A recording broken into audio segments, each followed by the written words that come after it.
ಜಗತ್ತಿನ ಸುದ್ದಿ ಈಗಲೂ ಇದೆ. ಅವಾಗ ಸಂಕ್ರಾಂತಿ ಒಳಗೆ ಮೇಘ ಸ್ಫೋಟ ಅಂದಲ್ಲ, ರಾಜಕೀಯ ವಿಪ್ಲವ ಇನ್ನೊಂದು ಸಚಿವರ ಆಕ್ಸಿಡೆಂಟು ಆಗ ಲಕ್ಷಣ ಇದೆ. ಅದು ಹೇಳಿದೆ ಫ್ಲೈಟ್ ಮೇಘ ವಾಯು ಫ್ಲೈಟ್ದೆಲ್ಲ ಹೇಳಿದ್ದಲ್ಲ, ಫ್ಲೈಟ್ ಬಿತ್ತು, ಜನ ಸಾಯ್ತಾರೆ, ಮರಣ ಆಗ್ತದೆ, ಜಲಪ್ರಳಯವಾಗ್ತದೆ, ಸಮುದ್ರದಲ್ಲಿ ಆಗ್ತದೆ ಎಲ್ಲ ಹೇಳಿದ್ದಾರೆ. ಆಗ್ತದೆ. ಇನ್ನೊಂದು ಶ್ರಾವಣದಲ್ಲಿ ಹೇಳ್ತೀನಿ, ಜನವರಿ ಒಳಗೆ ಒಂದು ದೊಡ್ಡ ಆಘಾತ ಆಗೋ ಲಕ್ಷಣ ಇದೆ ಇಂಡಿಯಾಕ್ಕೆ. ಸೂಳೆಯ ಮಗನುಟ್ಟಿ, ಇದನ್ನ ಇಟ್ಕೊಂಡಿದ್ವಿ, ಪರಿಹಾರ ಮುಂದೆ ಹೇಳ್ತೀನಿ.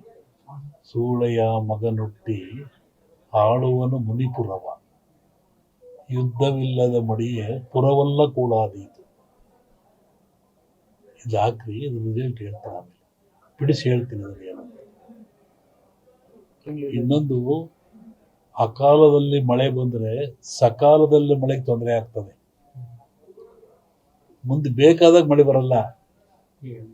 ಈಗ ಬಂದ್ಬಿಡಿತಲ್ಲ, ಮುಂದೆ ಒಳ್ಳೆ ಬಿತ್ತನೆ ಕಾಲ, ಬೆಳೆ ಕಾಲ, ಬೇಕಾದಾಗ ಬರಲ್ಲ. ಅಕಾಲದಲ್ಲಿ ಮಳೆ ಬಂದರೆ ಸಕಾಲಿ ತೊಂದರೆ ಆಗ್ತದೆ. ಈ ಸರಿ ಅಂಥದ್ದು ಏನಿಲ್ಲ, ಸಮತೋಲನ ಆಗ್ತದೆ. ಇನ್ನೂ ಜಲಪ್ರಳಯ ಇದೆ, ರಾಜ್ಯದಲ್ಲಿ ಜಲಪ್ರಳಯ ಇದೆ. ಇಡೀ ಭಾರತ, ಇವು ಜಗತ್ತಿಗೆ ಇದು. ಸಾಗರದಲ್ಲಿ ಒಂದು ಅಚ್ಚರಿಯ ಸಂಗತಿ ಕಾಣುತ್ತೆ. ಜಲಸ್ಫೋಟ ಅಂತ ಹೇಳಿದ್ದೆ ನಾವಲ್ಲಿ, ಒಂದು 6 ಲಕ್ಷ ಎರಡು ಸೇರಿ ಮನುಷ್ಯರೇ ಮಾಡೋದಲ್ಲಿ. ಕೆಲವೊಂದು ಹೇಳಕ್ಕೆ ಹೆದರಿಕೆ ಆಗುತ್ತೆ. ಪರಿಹಾರ ಏನೆಲ್ಲ ಭಗವಂತನ ಧ್ಯಾನ ಮಾಡಬೇಕು ಅಷ್ಟೇ. ಯಾವ ಪೂಜೆ ಪುರಸ್ಕಾರದಿಂದ ಏನು ಉಪಯೋಗ ಆಗಲ್ಲ. ನೇರವಾಗಿ ಭಗವಂತನ ಧ್ಯಾನ ಮಾಡೋದೇ ಮುಖ್ಯ, ನೆನೆಸ್ಬೇಕು ಭಗವಂತ. ಸೂಳೆಯ ಮಗನುಟ್ಟಿ ಆಳುವನು ಮುನಿಪುರವ, ಯುದ್ಧವಿಲ್ಲದ ಮಡಿಯೇ ಪುರವಲ್ಲ ಕೂಳಾದೀತು. ವಿಷ್ಣು ವಾಮಾವತಾರದಲ್ಲಿ ವಾಮನ ಭೂಮಿ ಕೇಳಿದ, 3 ಅಡಿ ಭೂಮಿ ಕೇಳಿದ, ಎಲ್ಲ ಕತ್ತು ಉಳಿತು. ಅಮೇರಿಕಾ ದೇಶದಲ್ಲಿ ಅಲ್ಲೇ ತುಳಿದವನ್ನ ವಿಷ್ಣು ವಾಮಾವತಾರದಲ್ಲಿ ಬಲಿಯ. ಅದನ್ನು ಮುನಿಪುರ ಅಂತ ಕರೆದರು. ಏನ್ಸೆಂಟ್ ಇಂಡಿಯಾ ಹಿಸ್ಟ್ರಿ ಒಳಗೆ ಅಮೇರಿಕವನ್ನ ಮುನಿಗೆ ದಾನ ಕೊಟ್ಬಿಟ್ಟನಲ್ಲ ಅವನು, ವಾಮನಿಗೆ ದಾನ ಕೊಟ್ಟನಲ್ಲಪ್ಪ, ಅದು ಮುನಿಪುರ ಅಂತ. ಯುದ್ಧವಿಲ್ಲದ ಮಡಿಯ ಪುರವಲ್ಲ ಕೂಳಾದೀತು. ಮುನಿಪುರ ಅಂದ್ರೆ ಅಮೇರಿಕವನ್ನ ಮುನಿಪುರ ಅಂತ ಕರೀತಾರೆ. ಅದು ಅಮೇರಿಕ ಒಂದ್ ದೇಶದಾಗಿರಲಿ, ಎಲ್ಲರೂ ಸೇರ್ಕೊಂಡ್ರಲ್ಲಿ. ಶ್ರಾವಣ ಮೇಲೆ ಹೇಳ್ತೀನಿ, ನೋಡು, ಹೇಳಿದ್ದೀನಿ, ಇನ್ನೂ ನೋಡ್ತಿರ್ಬೇಕಾರೆ.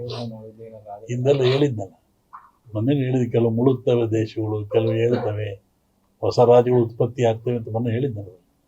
ಮತ್ತು ಮದ್ದಿಲ್ಲದ ಕಾಯಿಲೆ ಬರುತ್ತೆ, 5 ವರ್ಷ ಇರುತ್ತೆ ಕಾಯಿಲೆ. ಅದು ಮತ್ತು ಕೊರೋನಾ ಬಂತು, ಇದು ಇನ್ನೊಂದು ರೂಪವನ್ನು ತಾಳುತ್ತೆ. ಆದ್ರೆ ಸಾವು ನೋವು ಕಮ್ಮಿ, ಕಾಯಿಲೆ ಮಾತ್ರ ಈ ಸಂವತ್ಸರದಲ್ಲಿದೆ. ಹೊಸ ರೋಗ ಉತ್ಪತ್ತಿಯಾಗಿ ಉಸಿರಿಗೆ ಸಂಬಂಧಪಟ್ಟದ್ದು, ಜನ ಆ ಥರ ಸಾಯ್ತಾರೆ. ಆ ಭೂಮಿ ಹೇಳಿದ, ಭೂಮಿ ಗುಡ್ಡ ಬಿಡಿ ಉಳ್ತವೆ ಅಂತ ಹೇಳಿದ್ದ, ಬೆರೆಯುತ್ತೆ, ಉಳುತ್ತವೆ, ಸಮುದ್ರ ಜಲಬಾಧೆ, ಜನ ಸಾಯ್ತಾರೆ ಮೊನ್ನೆ ಹೇಳಿದ್ನಲ್ಲ. ಅದೆಲ್ಲ ನಡೀತಾ ಇದೆ, ಇನ್ನೂ ಇದೆ ಅದು.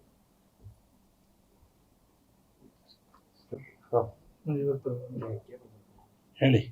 ಸಚಿವರು ಭೇಟಿ ಕೊಟ್ಟವರು ಕೇಂದ್ರ ಸಚಿವರು ಅವರು ಸೋಮಣ್ಣವರು ಸುಮಾರು 30-40 ವರ್ಷಗಳಿಂದ ಇಲ್ಲಿಗೆ ಬರ್ತಾ ಇದ್ದಾರೆ. ಅವ್ರು ಏನು ಅಧಿಕಾರದಿಂದ ಇದ್ದಾಗ, ಜನತಾ ಬಜಾರ್ನಲ್ಲಿ ಕೆಲಸ ಮಾಡ್ತಿದ್ದಾಗ ಇಲ್ಲೇ ಬಂದು ಮುಖಂಡು ಹೋಗ್ತಾ ಇದ್ರು. ಅವಾಗಿನಿಂದ ಮಠದ ಮೇಲೆ ಭಕ್ತಿಯಿಂದ ನಡ್ಕೊಳ್ತಾ ಇದ್ದಾರೆ.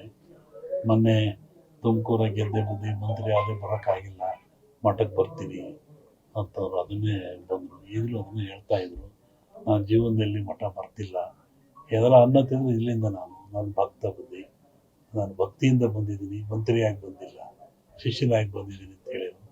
ಹಂಗೆ ಅವ್ರು ಒಳ್ಳೇದಾಗಲಿ, ಯಶಸ್ಸಾಗಲಿ ಅಂತ ಹಾರೈಸ್ತೀವಿ. ಸಂಕ್ರಾಂತಿ ಕಳೆದ ಮೇಲೆ ಒಂದು ಯೋಗ ಇದ್ದಾಗ ಕಾಣುತ್ತೆ. ಇವರಿಗೆ ಅಂತಲ್ಲ, ರಾಜ್ಯ ಮಟ್ಟದಲ್ಲಿ ಒಂದು ಉನ್ನತ ಯೋಗ ಅವಕಾಶ ಇದೆ.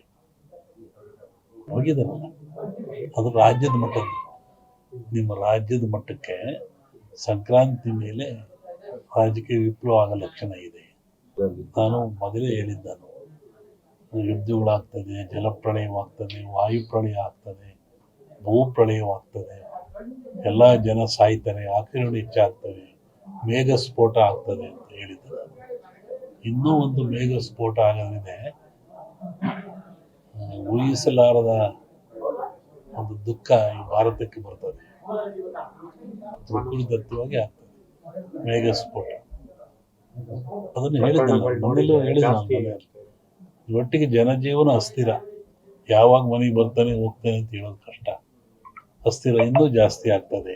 ಅದು ಅದರಲ್ಲಿ ಅರಸನಾಲಯಕ್ಕೆ ಕಾರ್ಮೋಡ ಕವಿದೀತು. ಅದು ರಾಜ್ಯಕ್ಕೂ ಇದೆ, ಸೆಂಟ್ರಲ್ಗೂ ಇದೆ. ಹಿಂದೆ ಹೇಳಿದ 2-3 ಜನ ಪ್ರೈಮ್ ಮಿನಿಸ್ಟರ್ ಕೊಲೆ ಆಗ್ತಾರೆ, ಸಾಯ್ತಾರೆ ಅಂತ. ಅದು ಆಗ್ತದೆ. ಸಂವತ್ಸರ ಪರದಲ್ಲಿ ಕಷ್ಟ. ಗುಣಲಕ್ಷಣ, ದ್ವೇಷ, ಅಸೂಯೆ. ಈ ಮಧ್ಯೆ ಒಂದಿಬ್ಬರು ಬಲಿ ಆಗ್ತಾರೆ. ಹೇಳಿದ್ದಲ್ಲ, ಸಂಕ್ರಾಂತಿ ಮೇಲೆ ವಿಪ್ಲವ ಆಗೋ ಲಕ್ಷಣ ಇದೆ. ಇಲ್ಲ ಸರ್, ಸಿದ್ದರಾಮಯ್ಯಗೆ ಏನು ತೊಂದರೆ ಇಲ್ಲ. ಮೂಡ ಬರುತ್ತೆ, ಮೂಡ ಹೋಗುತ್ತೆ ಅಷ್ಟೇ. ಏನು ಆಶೀರ್ವಾದ ಬಂದರೆ ಆಶೀರ್ವಾದ ಆಗ್ತದೆ.